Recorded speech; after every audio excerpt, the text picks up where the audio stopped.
Of all things to go viral on the internet, Boo the dog, dancing pandas, how does a tough-talking small-town judge make the cut? Well, the one you're about to meet is not your average gavel-banging magistrate. His Honor's got a unique way of dispensing justice to the people who show up in his courtroom. And as it turns out, it's shockingly successful. Here's ABC's TJ Holmes. He's the kind of judge no one can forget. All right, please. Did you proceed on August 6th on a probation violation? You entered a plea of not guilty. I got a question for you. Does that mean I still can't drink on probation? Just stop. Really? You really asked that question when I just said I don't think he has an alcohol problem? Did you take your dumb pills today? Judge Chickanetti of Paynesville, Ohio, or Judge Chick as he goes by, sees 30 to 40 cases a day, but it's his unique method of sentencing that has turned him into a viral sensation. And now to this story. An Ohio judge defending an unusual punishment. Gave one teen a punishment she definitely will never forget. 18-year-old Victoria Bascom takes a cab ride, then stiffs the driver in the end. The teenager who skipped out on a cab fare to a long walk of shame. Just a few months ago, one of the judge's latest sentences got international media attention when 18-year-old Victoria Bascom was given a choice: spend 30 days in jail or walk 30 miles. I've never been to jail, and I don't want to go to jail. I'm kind of upset about this sentence, you know, because I'm thinking I was going to go in and have to just pay a fine. Like, it's only $100. When did that idea pop into your head to, you know what I'm going to do with this girl? I'm going to make her walk? It just came to me. And I even asked her, I think this is where it came in, when I said, if you didn't have a cab, what would you do? She'd go, walk. Then I said, let's make her walk 30 miles. So I gave her the choice of 30 days of jail or 30 miles. I ended up almost getting jail time, so I guess I'm kind of lucky he gave me this option.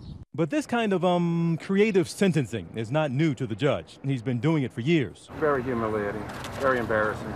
After being arrested for soliciting a prostitute, this man chose public humiliation over jail time. Is this tough enough punishment that you're never, ever going to be doing something like this again? Yes, absolutely.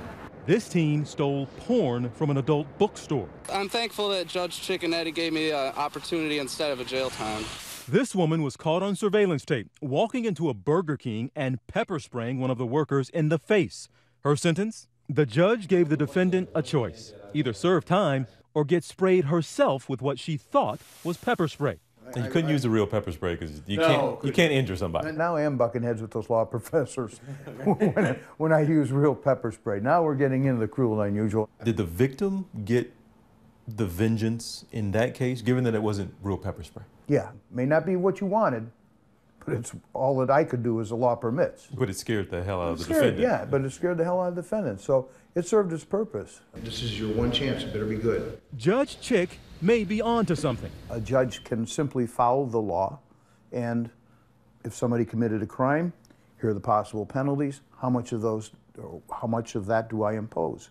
Sure, you can do that, and you go home and you can rest easy. Or you can take each case a little more personal and still apply that same law. The rates of repeat offenders are much lower in his courtroom than the national average. When you talk about state prisons and federal prisons, their problem started way back here with my court, with municipal courts, with the minor offenses. Most people don't start out with a felony case. We have to stop them from going further at the beginning stages. Otherwise it escalates. They get in jail, they get smarter criminally. And as they get smarter criminally, the offenses become greater. On the docket for today, two cases, one involving a bicycle theft and the other a case that hit a little close to home for the judge. Who's being silly? Oh, who's being silly? As a pet owner, he was extremely upset about how Alyssa Morrow treated her pit bull mix. I almost vomit reading the report. This is how animal control found Moose in a house that can only be described as belonging to a hoarder. Morrow says she left him there for just a week.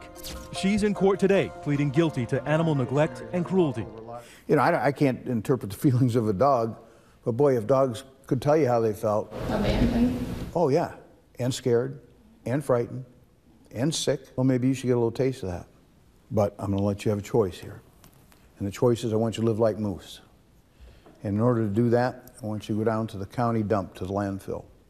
And I want them to find the stinkiest, smelliest god-awful odor place they can find in that dump, and I want you to sit there for 8 hours tomorrow. Just think what you did to that dog while you smell the odor.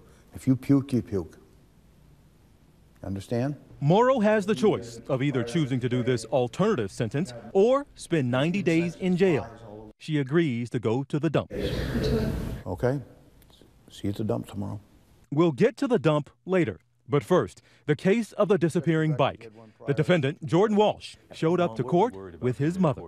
All right, Jordan, you stole a bike, walked into a garage, took a bike, and rode it. Well, Your Honor, I know Mr. Walsh takes full responsibility for this. For the punishment, and I think to get your attention that it's not to be done again. As I always do, you're going to have the choice of 60 days of jail. You can avoid that by 10 days of community work service. So you stole a bike and you rode a bike, so that's what you're going to do again here Tuesday in the Fair Parade. The judge has made him an offer he can't refuse. He ordered Walsh to ride a bike on behalf of a local charity in a parade the following week. You worried about going to jail? Yeah, 60 days. When I heard that, my heart just dropped. And the guy that got his bike stolen is surprisingly supportive. I didn't want the kid's life to be ruined because he stole a bike, but, he needs to pay for what he did. Embarrass him a little bit. It's better than him sitting in jail. He rode the bike all along the parade route. I think it's better than going to jail because I can show people that I can do better in my community. For Alyssa Morrow, her second chance came the day after court at the local dump. And she was given the ironic job of picking up garbage. Girl, not the best outfit choice. I know, the shoes. I thought about it. I couldn't find my other shoes and I was already running late, so. For the next 8 hours, Morrow must spend her day just like Moose spent close to a week in filth. Definitely didn't think I'd be here, but I'd rather be here than jail. Can't complain. The good news is that Moose is recuperating wonderfully and is now up for adoption. For Nightline, I'm TJ Holmes in Painesville, Ohio.